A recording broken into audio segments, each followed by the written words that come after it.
Bom dia e bem-vindos. Hoje o convite é que me acompanhem numa visita ao Moinho do Papel. O Moinho do Papel é um equipamento que está no centro da cidade e que foi adquirido pelo município em 1999, com o objetivo, naturalmente, de o reabilitar e de o musealizar.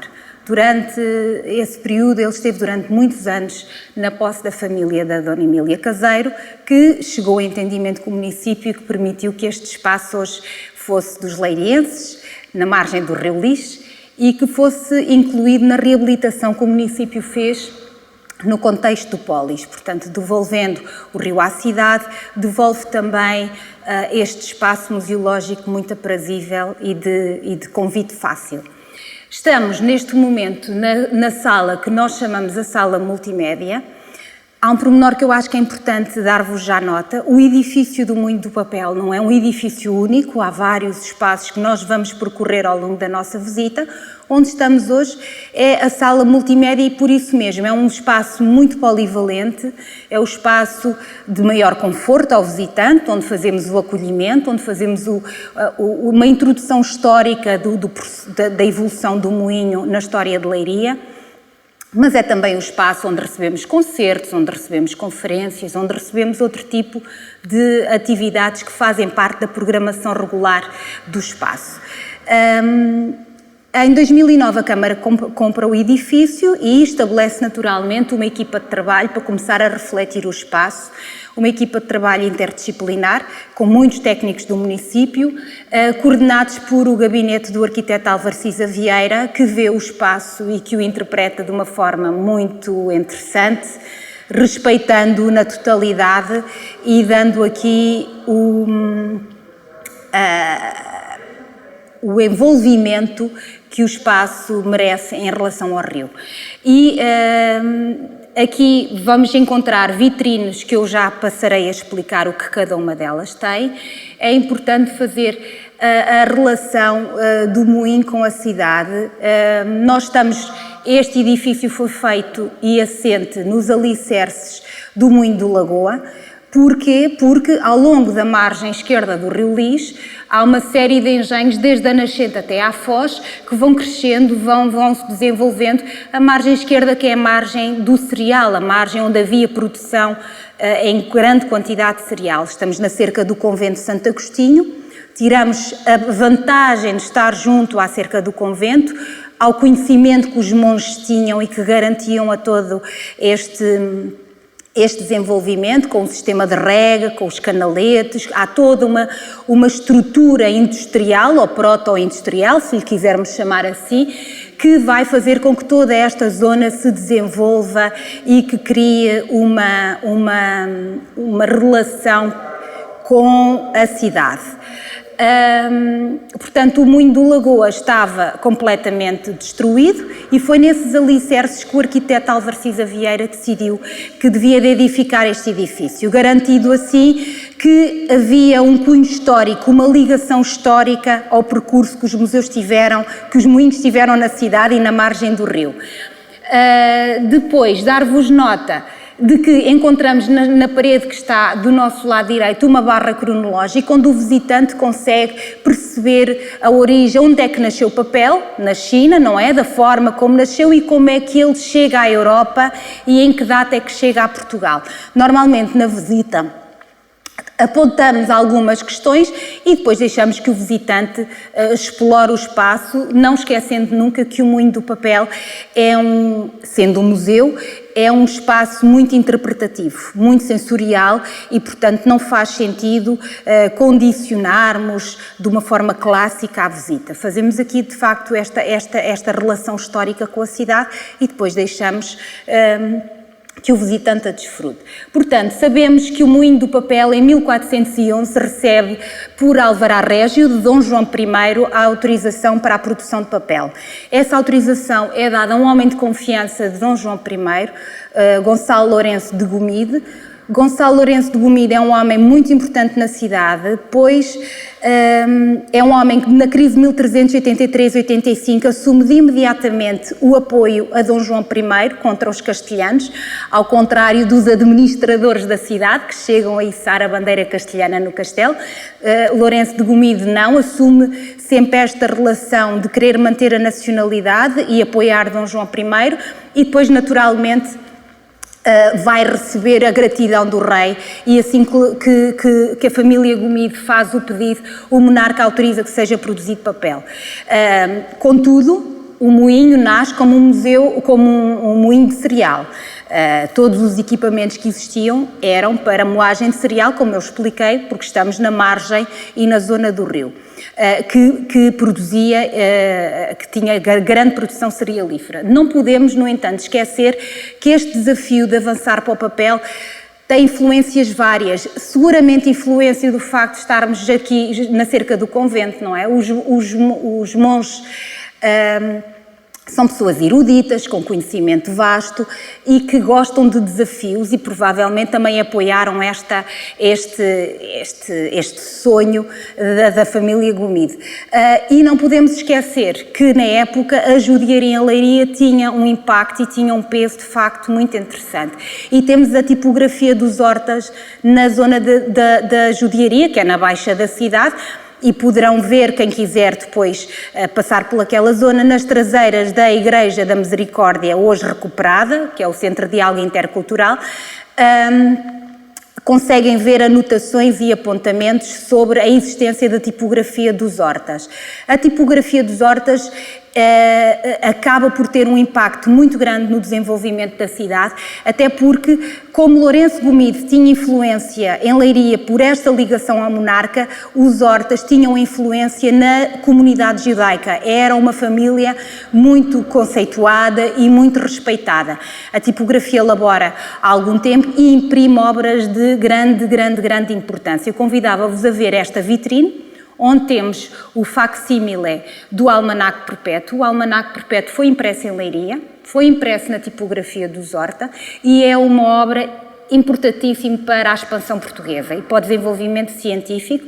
No fundo é um manual com tabelas, estudos matemáticos e astrológicos, contudo é um recurso essencial a quem anda na saga da expansão e a quem tem necessidade destes apoios científicos para ter um maior sucesso, como foi o caso dos portugueses nesta altura. Nós temos aqui o facsímile, o original naturalmente não está cá, pronto, é um tesouro nacional e está na Biblioteca da Universidade de Évora e bem preservado com todos os requisitos que uma obra dessa natureza deve ter. E aqui, nesta vitrine, só por curiosidade, convido a que espreitem.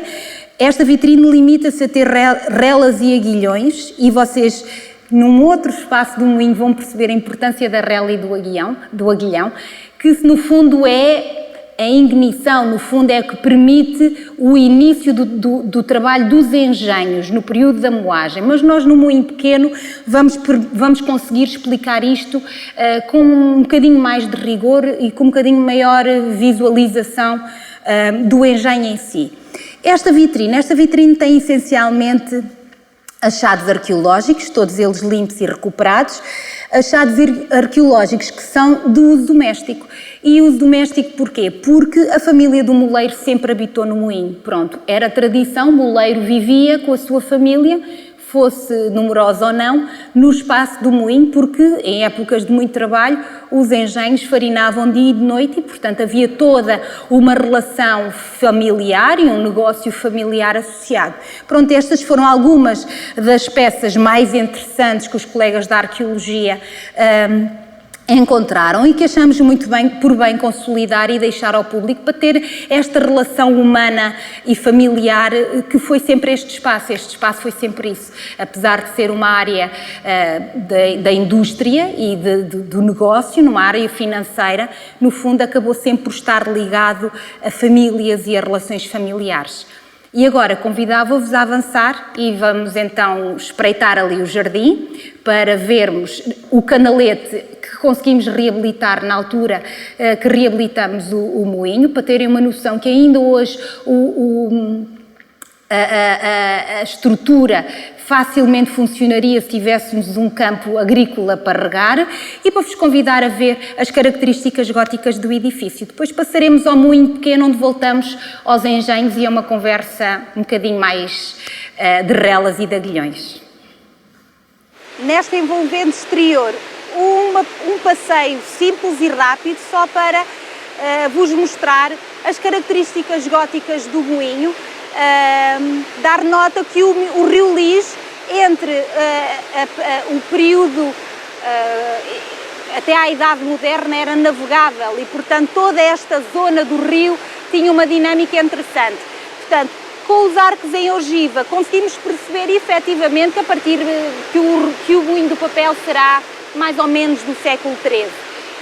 Chamar a atenção para aquela roda ou nora que está junto àquele muro mais antigo, que é onde está o canalete de rega, que estava criado em toda esta zona da cidade, que permitia que a água do rio chegasse aos campos de cereal que por aqui existiam e proliferavam.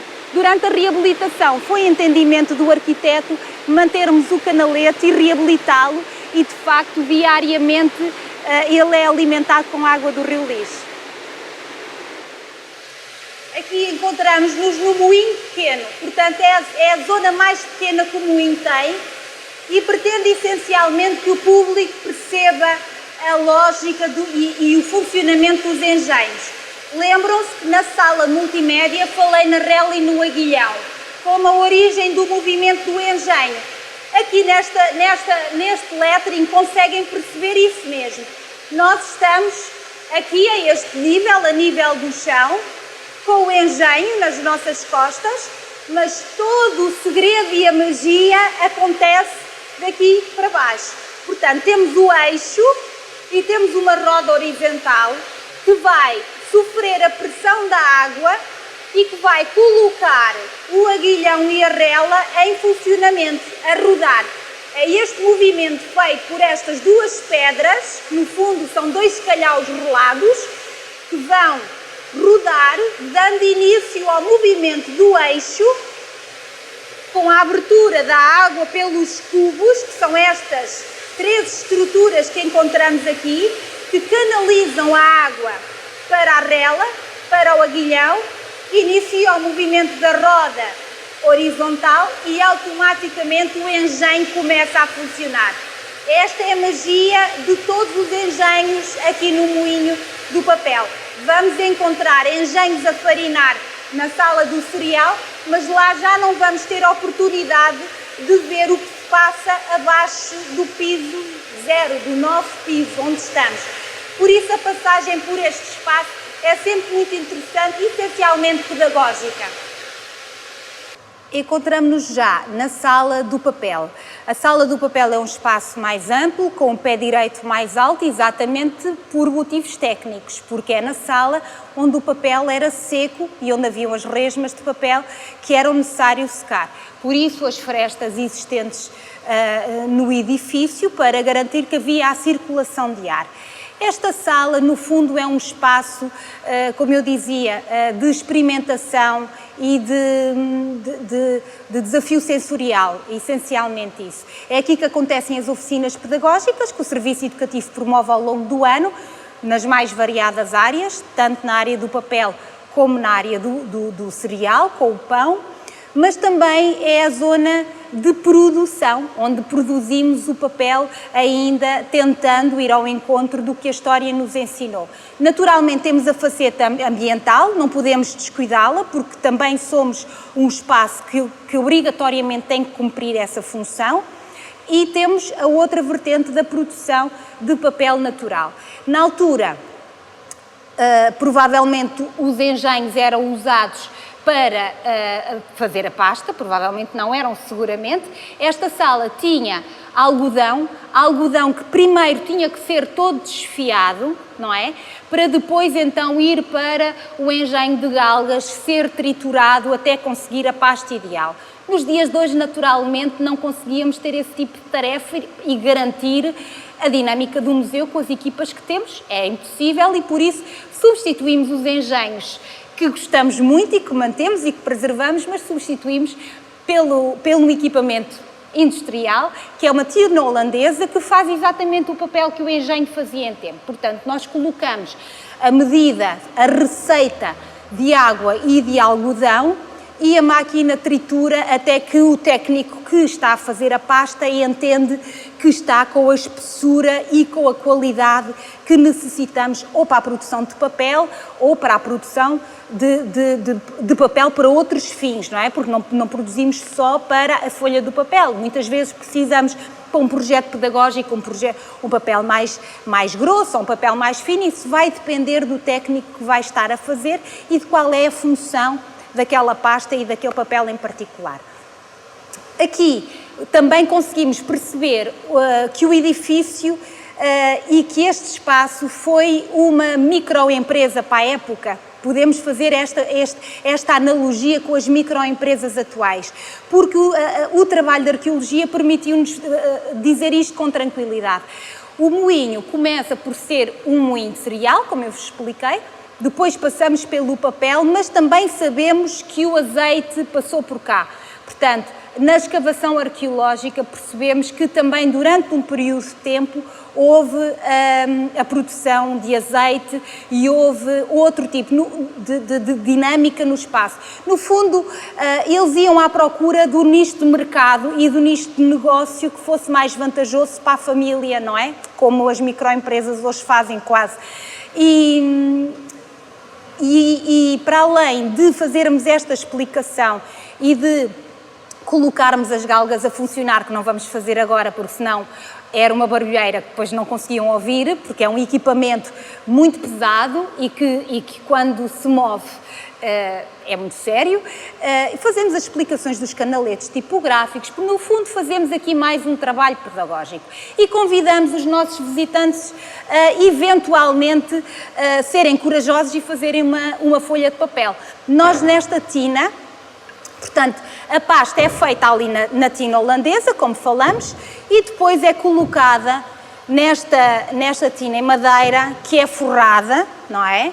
Que é forrada para não oxidar, porque se não fosse forrada a pasta ficaria estragada, oxidava, e convidamos os participantes a esta aventura. Quase todos querem fazer folhas de papel, muitas vezes é quase... nós lançamos o desafio sempre naquela de que provavelmente ninguém vai querer fazer, toda a gente vai ter vergonha, mas a experiência diz-nos que não. Toda a gente tem muito interesse em fazer uma folha de papel. Isto é a forma que usamos para fazer a folha. Esta está bordada com o logotipo do moinho do papel. E qual é o objetivo? É a marca d'água. Portanto, conseguimos produzir o papel com a marca d'água do moinho. Portanto, usamos esta forma. Antes de a mergulhar na pasta, colocamos a moldura e pronto, e partimos à aventura.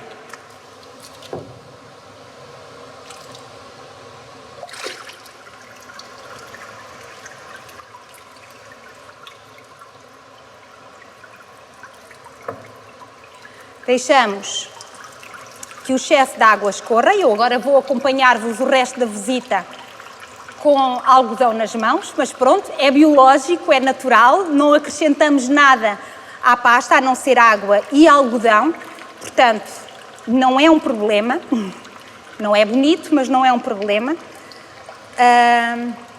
Depois de tirar o excesso de água, vamos ter que desenformar a folha e aí é que às vezes pode não ser um trabalho tão bonito. Algumas folhas podem sair quebradas e partidas. Pronto.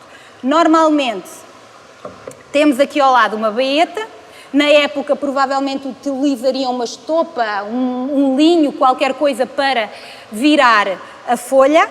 Portanto, ela neste momento ainda tem água, porque ela foi feita entre segunda e quarta-feira, portanto, é uma pasta muito recente, é normal. E vamos lá ver se corre bem. Vamos ver. Normalmente começamos sempre de um dos cantos e viramos a folha. E depois pressionamos. Pressionamos no sentido de soltar o algodão da forma. Vamos ver se correu bem. Sim, senhora, correu bem. Pronto. E cá está, uma folha de papel feita hoje para quem nos acompanha na visita. Estamos na zona da cozinha do moinho, que é onde cozemos o pão das oficinas pedagógicas, o pão, ou tudo o que fazemos com base em pão. E porquê que paramos aqui? Primeiro, para mostrar que com grupos pequenos as oficinas de pão acontecem aqui, mas para mostrar a vida real da família do moleiro. Esta zona era a zona habitacional, a cozinha e um anexo, um quarto ou uma sala, o que fosse, que temos aqui por cima, que é de apoio ao serviço educativo. E, portanto, uma família, que sabemos que na época a grande maioria das famílias eram famílias numerosas, era aqui que viviam, na margem do rio, nestas condições. Quando o município comprou aqui estava um forno a lenha, mas pronto, por questões óbvias não pudemos mantê-lo e optamos por manter a cozinha, mantê-lo como espaço visitável, até para que muitos dos pequenos que nos visitam tenham noção de que hoje são efetivamente privilegiados, não é? No espaço onde habitam. Quase a terminar a nossa visita, estamos na sala do cereal.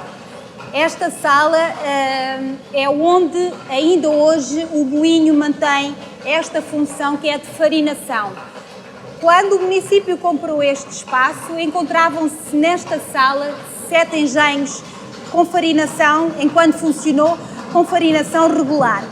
Naturalmente, o nosso objetivo era que o espaço fosse visitável e, portanto, foi a opção da equipa reduzir o número de engenhos, permitindo que as visitas fossem feitas por um grupo normal, uma turma, por hipótese.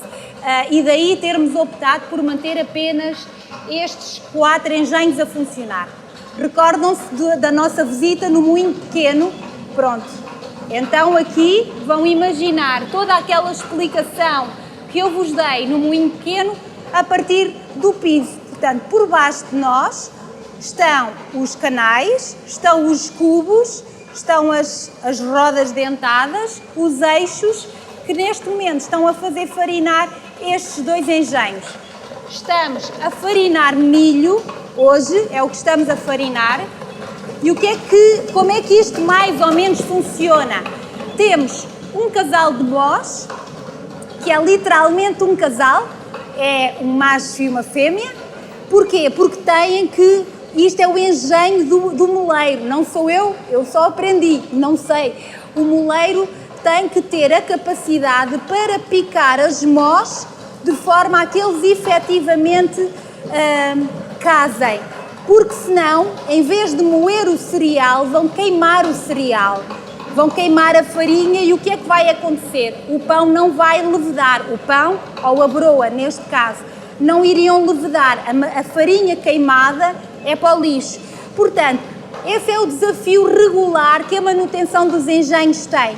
Regularmente, o moleiro tem que picar as mós para garantir que a farinação é feita com sucesso. Quando as mós já estão desgastadas, então temos que encontrar um novo casal e substituir toda a parte de cima do engenho. Paralelamente a isto, todo aquele engenho que viram no moinho pequeno, que passa por baixo de nós, tem que ter uma manutenção diária para não entupir. Para quê? Para que o caudal de água garanta este ritmo. No fundo, é o combustível, não é? Portanto, a força da água garante que este processo aconteça e que aconteça com sucesso. O moleiro põe na calha o cereal e o cereal vai caindo com esta lentidão, como vocês estão a ver. E porquê esta lentidão? Porque o moleiro vai decidir qual é a velocidade que quer que a calha tenha para largar o cereal. E como é que ele consegue isso? Consegue através desta peça que é o chamado chamadouro. O chamadouro é que vai definir a trepidação que a calha vai ter e como é que o cereal vai cair no olho da mó. Depois, o cereal é moído de dentro para fora, até que cai nas caixas de cereal, como podem ver, agora, não é?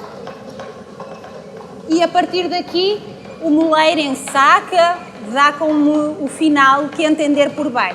Portanto, esta é a dinâmica regular de um espaço do moinho de água. Dar-vos nota que neste espaço normalmente fazemos sempre uma apresentação pedagógica do tipo de cereal que se farina. Hoje estamos com milho, mas não farinamos só milho, farinamos centeio, farinamos trigo e para esse tipo de cereal há mós diferentes. Aquela mó é uma mó mais macia, é a chamada pedra francesa, que garante que o grão também seja moído e que o resultado dessa moagem seja uma farinha diferente. Nós, face às circunstâncias, não temos aqui a nossa mesa de apresentação, que normalmente temos, onde mostramos ao público o diferente tipo de cereal por moer e o diferente tipo de cereal moído, para as pessoas tocarem, perceberem a textura, o cheiro, que todos os cereais são efetivamente muito diferentes. Neste momento tivemos, por causa das contingências, retirar esse apontamento, mas fazemos-lo de outra forma, explicando ao público que nos visita e tentando que entendam por aí. Encontra-se também nesta sala uma série de equipamentos, para além das arcas de armazenamento do cereal, uma tarara, que era um equipamento que cá estava, que nós recuperamos e que só é uma peça museológica neste momento, que era usada para limpar o cereal, essencialmente. E algumas peças que encontram naquele canto, que são, no fundo, ferramentas, são peças que o boleiro usa para aquela manutenção regular que falávamos há pouco, para picar mós, para levantar mós, para ir aos engenhos. Pronto, é normalmente nesta sala que fazemos essa apresentação de uma forma simples, mas que normalmente encanta com alguma facilidade os nossos visitantes.